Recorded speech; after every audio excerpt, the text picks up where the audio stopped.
Hello everyone. Now we start new chapter, that is second chapter, trigonometric functions, inverse trigonometric function. This is related to relation and function.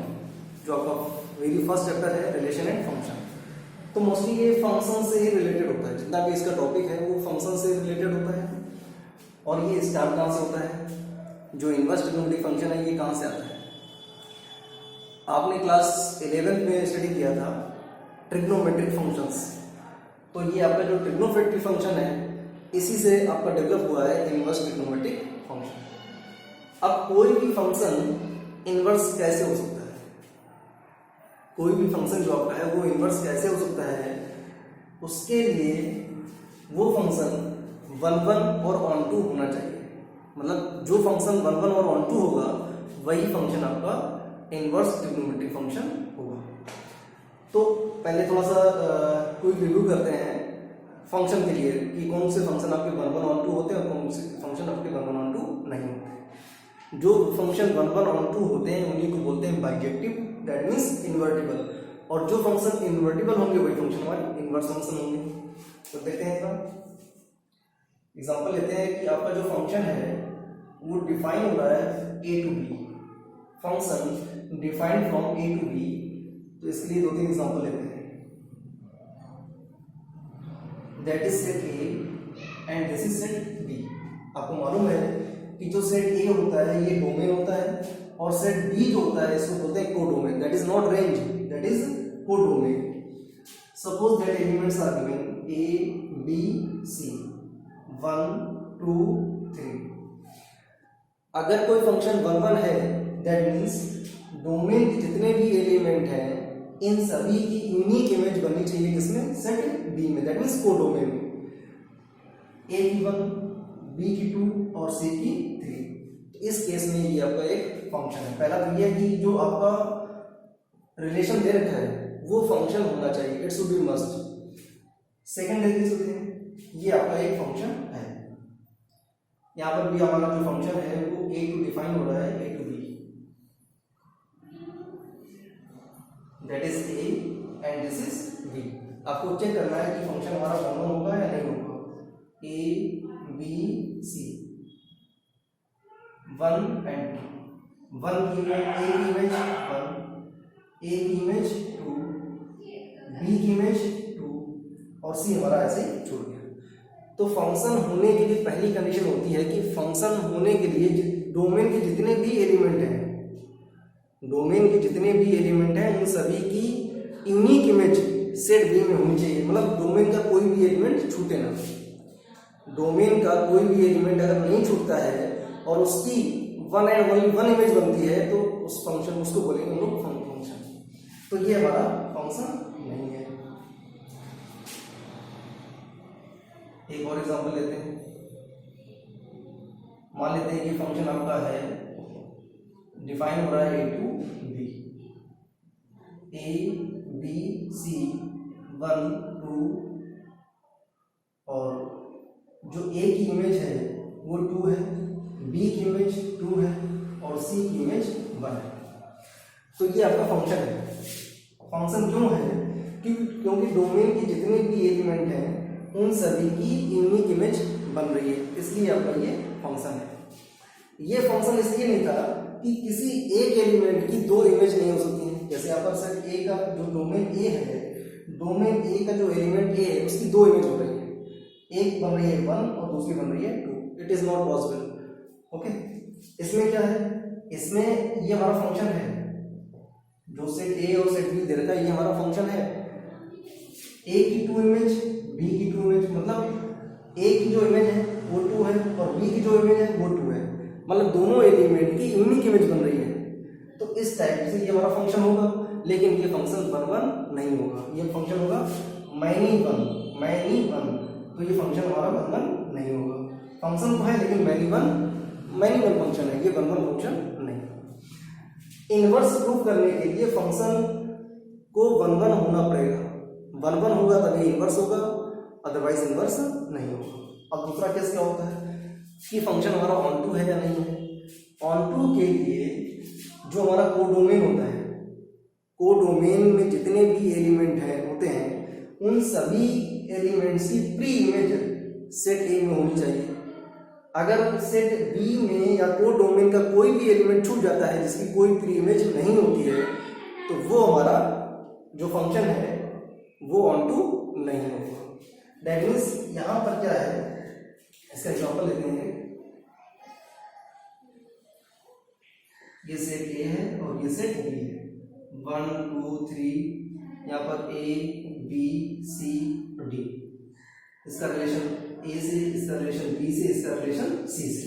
ये 1 1 तो बन रहा है, लेकिन codomain का एक एलिमेंट जो है वो छूट रहा है जिसकी कोई भी प्री इमेज सेट ए में नहीं है, तो ये आपका ऑन टू नहीं होगा, ये फंक्शन आपका ऑन टू नहीं होगा। ओके, अब बात ये आती है कि फंक्शन का 1 1 ऑन टू होना जरूरी क्यों है। मतलब अगर किसी कोई फंक्शन इनवर्स तभी होगा जब वो 1 1 और ऑन टू होगा। कोई फंक्शन इनवर्स तभी होगा जब वो 1 1 ऑन टू होगा। अगर 1 1 ऑन टू नहीं है तो फिर वो हमारा इनवर्स नहीं हो सकता, मतलब उसका इनवर्स फाइंड नहीं कर सकते।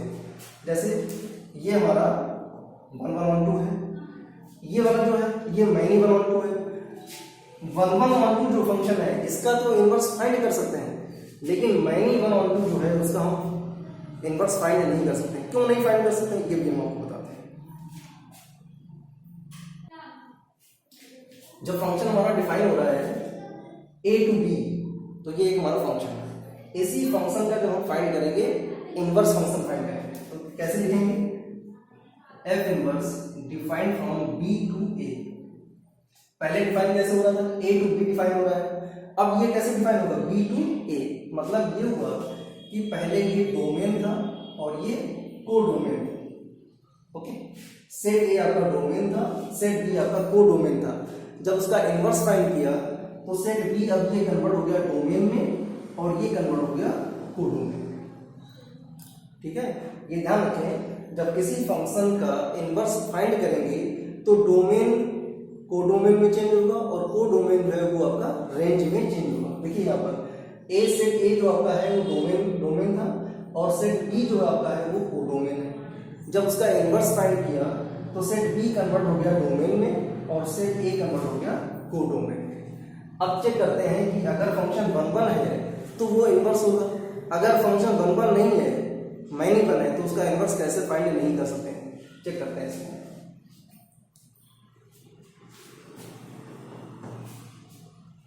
पहले इसी को लेते हैं, ये फंक्शन हमारा 1 1 ऑन टू है। अगर फंक्शन 1 1 ऑन टू है तो क्या इसका इनवर्स फाइंड होगा, चेक कर लेते हैं। Function defined from b to a, इसको लेके चलाएं, इसका इनवर्स फाइंड करेंगे, चेक करेंगे क्या ये इसका इनवर्स पॉसिबल है या नहीं है। तो इसी का इनवर्स पहले चेक करते हैं। इनवर्स होने के लिए जरूरी है कि पहले वो फंक्शन होना चाहिए। अगर फंक्शन है तभी हम लोग उसका इनवर्स फाइंड कर सकते हैं, अगर फंक्शन नहीं है तो फिर इनवर्स फाइंड नहीं होगा। और हमने अभी आपको बताया था फंक्शन होने के लिए जरूरी है कि सेट ए का कोई भी एलिमेंट ना छूटे, जिसकी कोई भी यूनिक इमेज सेट बी में ना हो। सेट ए का कोई भी एलिमेंट ना छूटे जिसकी कोई भी इमेज सेट बी में ना हो। तो इसी को बना लेते हैं यहाँ पर, F inverse defined from b to a, that is ये आपका सेट b हो गया और ये हो गया a। b के एलिमेंट्स गिवन है 1 2 3, a के एलिमेंट्स गिवन है a b एंड c। देखिए 1 की इमेज, 2 की इमेज, 3 की image. According to this a जो है वो 1 से रिलेटेड है, b 2 से रिलेटेड है और c आपका 3 से रिलेटेड है। उल्टा कर दिया, 1 a से, 2 b से और 3 c से। 1 and only 1 image, that means ये फंक्शन है। अगर ये फंक्शन है तो इसका इनवर्स फाइंड कर सकते हैं, राइट। अब इसको चेक करते हैं। ये हमारा मैनी 1 फंक्शन है, फंक्शन है, मैनी 1 फंक्शन है, ये 1 1 नहीं है। और जो फंक्शन 1 1 नहीं होता है उसका इनवर्स फाइंड नहीं होता है। चेक करते हैं इसको। जो फंक्शन 1 1 नहीं होता उसका इनवर्स फाइंड नहीं कर सकते हैं, तो चेक करते हैं क्या इसका इनवर्स फाइंड होगा। चलिए, f inverse defined from b to a।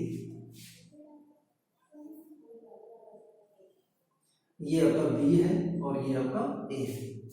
Okay, B के एलिमेंट गिवन है, ये सेट ए है और ये आपका सेट बी है। बी के एलिमेंट्स गिवन है 1 एंड 2, ए के एलिमेंट्स गिवन है A B and C. Okay, चलिए ए और बी दोनों रिलेटेड है किससे? 2 से, तो 2 से रिलेट करा दो उसका, और 1 जो आपका है वो रिलेट है सी से। फंक्शन की डेफिनेशन होती है कि सेट ए के जितने भी एलिमेंट होते हैं, सेट ए के जितने भी एलिमेंट होते हैं, इनकी 1 एंड ओनली 1 इमेज होनी चाहिए। देखिए सेट बी में ये अब आपका डोमेन हो गया, डोमेन की बात होती है, डोमेन में जितने भी एलिमेंट होते हैं उनकी 1 एंड ओनली 1 इमेज होनी चाहिए।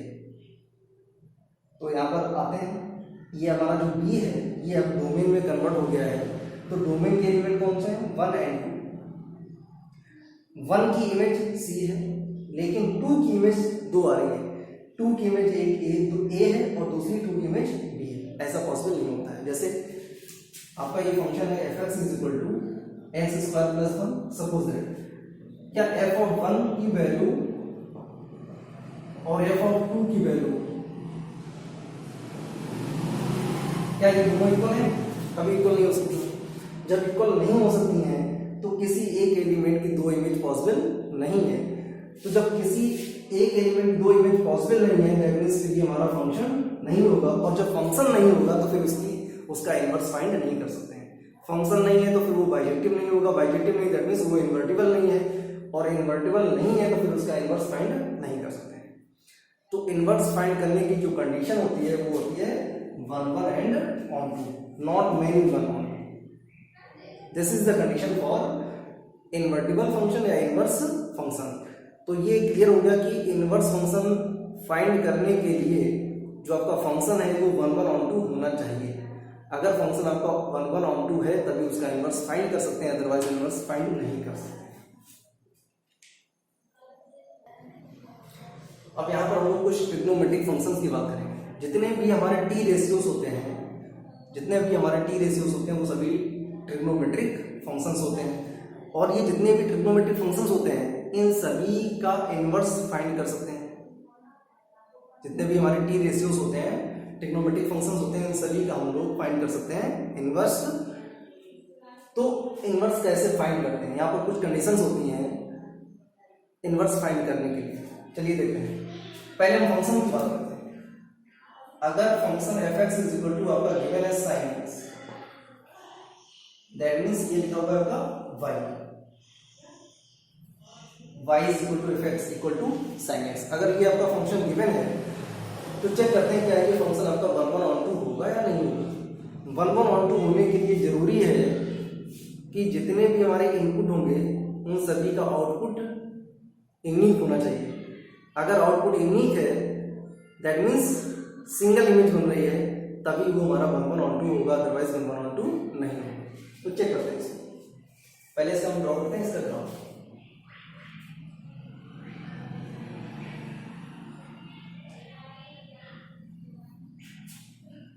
ये एक्स एक्सिस होता है और ये आपका वाई एक्सिस होता है। ओके, चलिए ध्यान देंगे।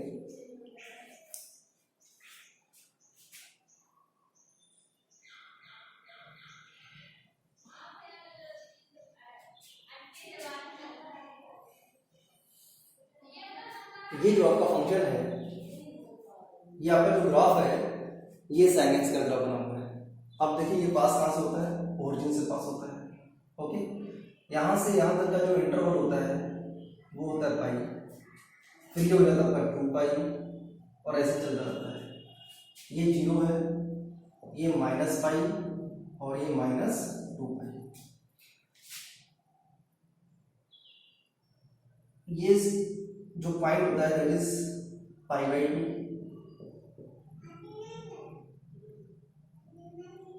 ये होता है आपका 3 pi by 2, that is 5 pi by 2 and so on. इधर देखेंगे, चेक करेंगे तो इधर आ जाएगा हमारे पास minus pi by 2, minus 3 pi by 2 and so on. Okay, ये ध्यान रहे कि जो ये y is equal to fx is equal to sin x है, ये हमारा इनवर्स ट्रिग्नोमेट्रिक फंक्शन नहीं है, ये ट्रिग्नोमेट्रिक फंक्शन है। That is trigonometric functions. Trigonometric function को पहले हम लोग डिफाइन करेंगे, इसके बाद चेक करेंगे क्या इसका इनवर्स पॉसिबल है या नहीं है। तो देखेंगे कि जो हमारा एक्स एक्सिस होता है, एक्स एक्सिस जो होता है वो डिफाइन करता है डोमेन को। एक्स एक्सिस डिफाइन करता है डोमेन को, और जो वाई एक्सिस होता है ये डिफाइन करता है रेंज को। आप इनपुट जो एक्स एक्सिस होता है, एक्स एक्सिस पर जो भी वैल्यूज होती है वो हमारी होती है इनपुट, और हम कोई भी इनपुट करें तो आउटपुट हमेशा 1 और -1 ही मिलेगा आपको। दैट मीन्स ये आपका -1 हो गया और ये आपका +1 हो गया। ओके, ये -1 और ये +1। तो देखें ध्यान से, इसका जो डोमेन है, डोमेन वो होगा आपका रियल नंबर।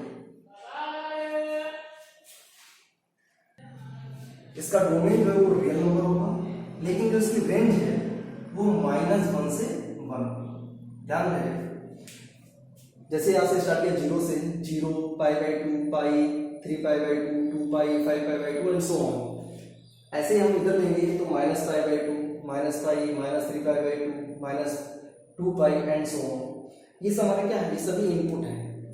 इनपुट जब कुछ भी हम इनपुट करेंगे तो आपको आउटपुट 1 मिलेगा या फिर -1 मिलेगा, आप चेक कर सकते हैं।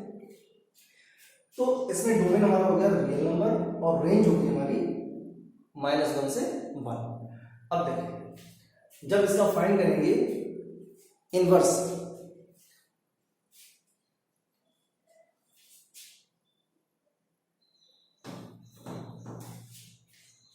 इसका इनवर्स ड्रॉ करेंगे।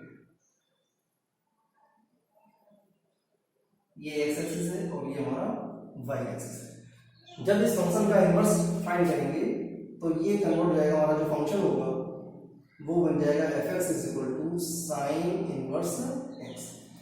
अब अगर ये sin इनवर्स x में कन्वर्ट हो गया, दैट मीन्स क्या हो जाएगा, जो हमारा डोमेन था वो कन्वर्ट हो जाएगा रेंज में। जो डोमेन था वो रेंज कन्वर्ट हो जाएगा रेंज में। दैट मीन्स जो ये x एक्सिस वाला ग्राफ बना हुआ है वो बनेगा y एक्सिस का। कैसे बनेगा, कुछ ऐसे बनेगा। ओके, ये होगा आपका पाई, ये होगा आपका -π, ये आपका ओरिजिन है, सॉरी ये बनेगा पाई, ये बनेगा -π, ये हो जाएगा -π/2, ये हो जाएगा π/2 एंड सो ऑन। लेकिन इसकी जो रेंज होगी ये बनेगा -1 से 1। ओके, मतलब यहाँ पर इस इनवर्स फंक्शन का जो डोमेन होगा वो होगा -1 से 1। देखिए एक्स एक्सिस क्या होता है, एक्स एक्सिस होता है डोमेन, तो -1 से 1 क्या होगा डोमेन, और इसकी रेंज क्या हो जाएगी रियल नंबर। अब इसको चेक करते हैं, देखो जरा ध्यान से, पहले इसको चेक करते हैं। क्या ये जो फंक्शन दे रखा है, ट्रिग्नोमेट्रिक फंक्शन दे रखा है, क्या इसका इनवर्स फाइंड आउट कर सकते हैं?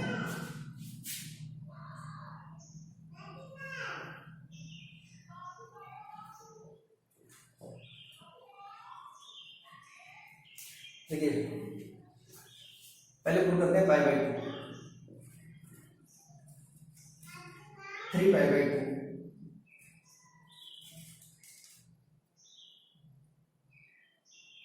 π/2,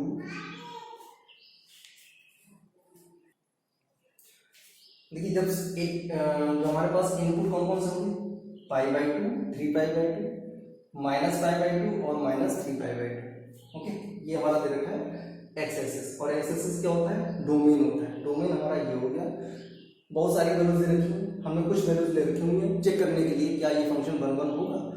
तो देखेंगे π/2 की वैल्यू 1, मतलब sin 90 की वैल्यू 1, sin 3π/2 की वैल्यू 1, sin -π/2 की वैल्यू -1, sin -3π/2 की वैल्यू -1।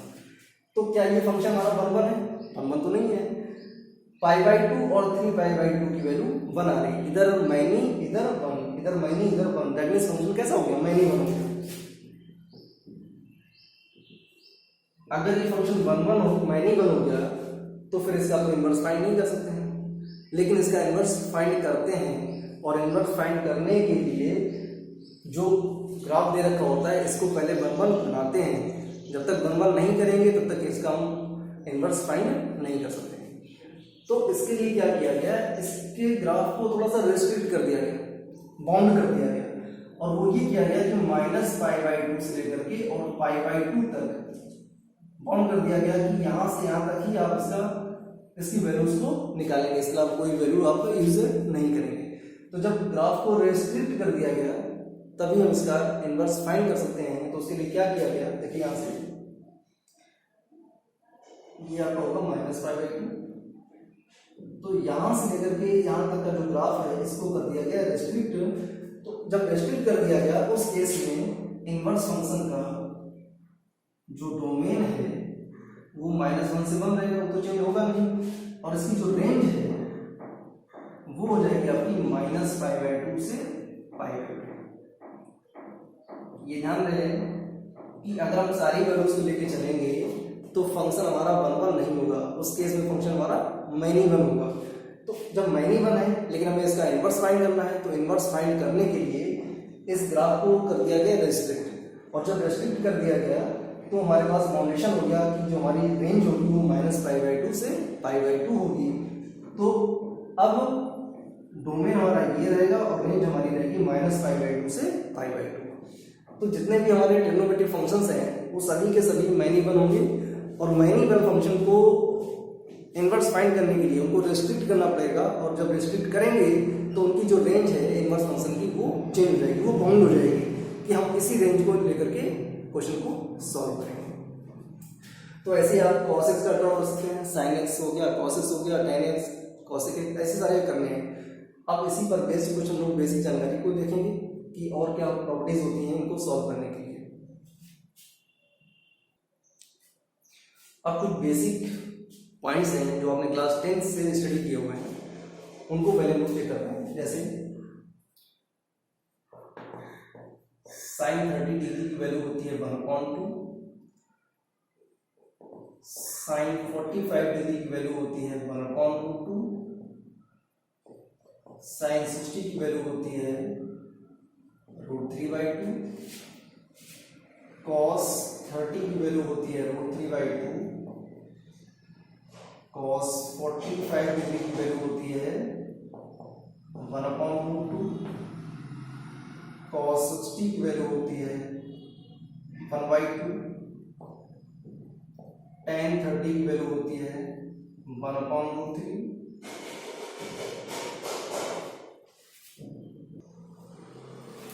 tan 60 की वैल्यू होती है √3 एंड सो ऑन। बहुत सारी वैल्यूज मिलेंगी आपको।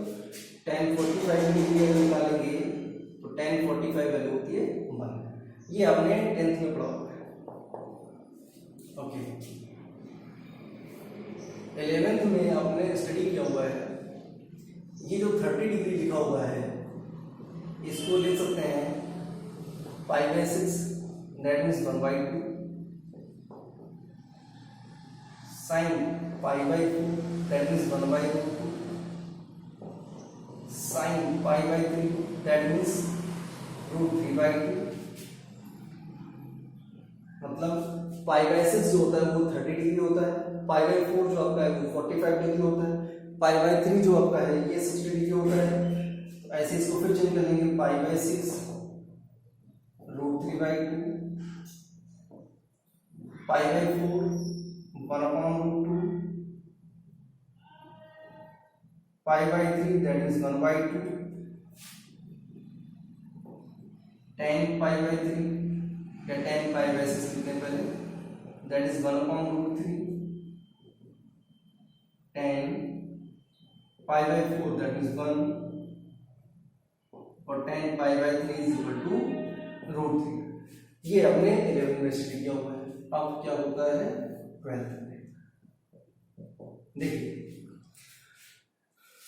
जैसे आपने लिखा हुआ y is equal to sin x, y is equal to sin x, यहाँ लिखा हुआ y is equal to sin x, ऐसे लिखा हुआ है।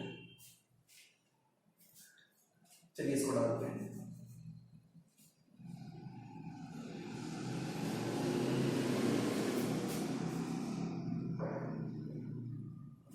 सपोज करते हैं आपने लिखा हुआ है यहाँ पर y is equal to sine theta, y is equal to sine theta. तो अभी ये जो लिखा हुआ है आपने, ये लिखा हुआ है और ये लिखा हुआ है, उसका फॉर्मेट यही है, sine theta is equal to y या y is equal to sine theta. जब हम थीटा की वैल्यू यहाँ से निकालेंगे तो आपको मिलेगा साइन इनवर्स वाई। अब यही हमको स्टडी करना है, तो कैसे करेंगे? देखो यहाँ से, ये हमारा थीटा है, ये पाई बाय 6 लिखा हुआ है, ये आपका थीटा है, मतलब साइन, ये हमारा थीटा है।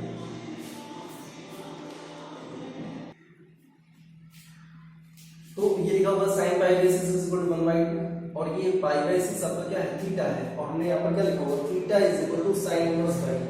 यहाँ पर जो इक्वल में लिखा हुआ है, अब वो साइन इनवर्स के साथ में आ जाएगा।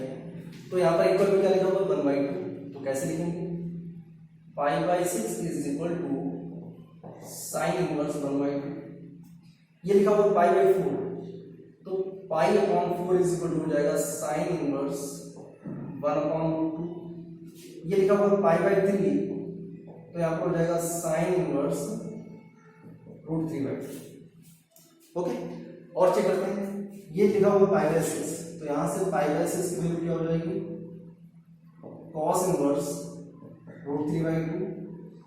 यहाँ से पाई बाय 4 की वैल्यू निकालेंगे तो क्या मिलेगा? Cos inverse 1/2। यहाँ से पाई बाय 3 की वैल्यू निकालेंगे तो मिलेगा आपको cos inverse 1/2 and so on.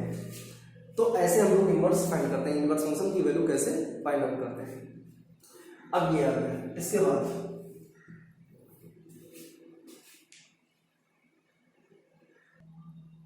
अब देखिए, अगर क्वेश्चन गिवन है आपका इस टाइप से, ये कुछ फर्स्ट टाइप के केसेस हैं, साइन इनवर्स माइनस एक्स, तो इसकी वैल्यू हो जाएगी minus sine inverse x, minus sine inverse x. इसके साथ दूसरा केस बनेगा कॉसेक इनवर्स एक्स, ये हो जाएगा माइनस कॉसेक इनवर्स एक्स। तीसरा केस बनता है टेन इनवर्स, तो ये होता है माइनस का टेन इनवर्स एक्स। दूसरा केस यहां पर बनता है cos inverse minus x, cos inverse minus x, ये हो जाएगा pi minus cosec inverse x. Sec inverse minus x, ये हो जाएगा pi minus sec inverse x. और तीसरा बनेगा हमारे पास cot inverse minus x is equal to, तो pi minus cot inverse x. ये हमारे मेन 3 केस हैं, इन पर 1 मार्क्स के क्वेश्चन बहुत पूछे जाते हैं। तो अगर फंक्शन आपका कॉस इनवर्स, सेक इनवर्स और कॉट इनवर्स में दे रखा है, तो जो भी पॉजिटिव वैल्यू माइनस करेंगे वो पाई से माइनस करेंगे, ठीक है। इनके लिए अगर क्वेश्चन दे रखा है साइन इनवर्स, सॉरी ये माइनस साइन है आपका, साइन इनवर्स, कॉसेक इनवर्स और टेन इनवर्स, तो इनके लिए जो हमारा होता है वो माइनस साइन आगे लग जाता है। देखिए कैसे, एक क्वेश्चन करते हैं। सपोज लिखा हुआ साइन इनवर्स -1/2, साइन इनवर्स -1/2। तो पहला काम ये करेंगे कि माइनस साइन आगे लगा देंगे और साइन इनवर्स 1/2 लिख देंगे, ओके। तो माइनस, अब साइन इनवर्स 1/2 किसकी वैल्यू होती है? अभी हमने आपको बताया था साइन इनवर्स 1 जो 1/2 वैल्यू होती है, वैल्यू होती है पाई/6।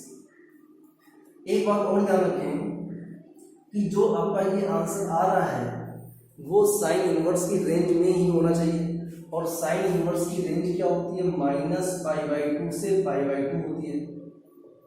साइन इनवर्स की जो रेंज होती है वो -π/2 से π/2 होती है, और इसी रेंज में आपका ये एंगल लाई करना चाहिए। तो -π/6 का मतलब हो गया -30 डिग्री, और ये -90 से 90 है, तो -90 और 90 के बीच में लाई करेगा -30, तो ये वैल्यू आपकी करेक्ट होगी, ओके। सपोज करिए दूसरा क्वेश्चन देखते चलते हैं, कॉस वाला गिवन है आपका कॉस इनवर्स -1/2, ओके। ये sign cosec, sine inverse, cosec inverse, tan inverse, तीनों में माइनस साइन आगे लगा देंगे और उसकी जो नेचुरल वैल्यू है उसको पुट कर देंगे, मतलब प्रिंसिपल जो वैल्यू है उसको पुट कर देंगे, आपका आंसर हो जाएगा। लेकिन कॉस इनवर्स, सेक इनवर्स और कॉट इनवर्स की जब प्रिंसिपल वैल्यू फाइंड करेंगे तो पाई से माइनस करके फाइंड करेंगे। देखिए क्या होगा, कैसे करेंगे, कॉस इनवर्स माइनस एक्स, यहाँ पर क्या लिखा होगा, कॉस इनवर्स माइनस 1/2 इक्वल क्या हो जाएगा, pi minus cos inverse 1/2, pi minus cos inverse 1/2, तो पाई माइनस कॉस इनवर्स 1/2, मतलब कॉस 1/2 किसकी वैल्यू होती है, कॉस 60 की होती है, और कॉस 60 कितना होता है रेडियन में, पाई/3। इसको सिंप्लीफाई करेंगे तो आएगा 3 pi minus pi, that means 2 पाई/3। अब बात ये आती है कि कॉस इनवर्स की रेंज क्या होती है, तो कॉस इनवर्स की रेंज होती है 0 से पाई, कॉस इनवर्स की रेंज होती है 0 से pi. Cos inverse and sine inverse दोनों का जो डोमेन होता है वो कॉमन रहता है -1 से 1, लेकिन दोनों की जो रेंज होती है वो अलग अलग होती है। साइन इनवर्स की रेंज होती है -π/2 से π/2, और कॉस इनवर्स की रेंज होती है 0 to पाई। अब जो वैल्यू निकल करके आ रही है 2π/3, क्या वो इस रेंज में लाई करती है, 2π/3 का मतलब हो गया 120 डिग्री, और ये है 0 से 180, तो 0 और 180 के बीच में लाई करता है 120 डिग्री, तो ये भी आपका आंसर करेक्ट हो गया। तो ध्यान रखें कि साइन इनवर्स, कॉसेक इनवर्स और टैन इनवर्स के अगर क्वेश्चंस आते हैं तो उनको इस मेथड से सॉल्व करेंगे, ये जो आपका मेथड है। अगर कॉस इनवर्स, सेक इनवर्स और कॉट इनवर्स के टाइप के क्वेश्चन आते हैं तो उनको इस मेथड से सॉल्व करेंगे। सॉल्व करते समय जब आपका आंसर निकले तो ये ध्यान रखें कि जो भी आपका आउटपुट है वो रेंज में लाई करना चाहिए, जो रेंज होती है फंक्शन की उस फंक्शन की रेंज में लाई करना चाहिए, तभी आपका आंसर करेक्ट होगा, अदरवाइज आंसर रॉन्ग होगा।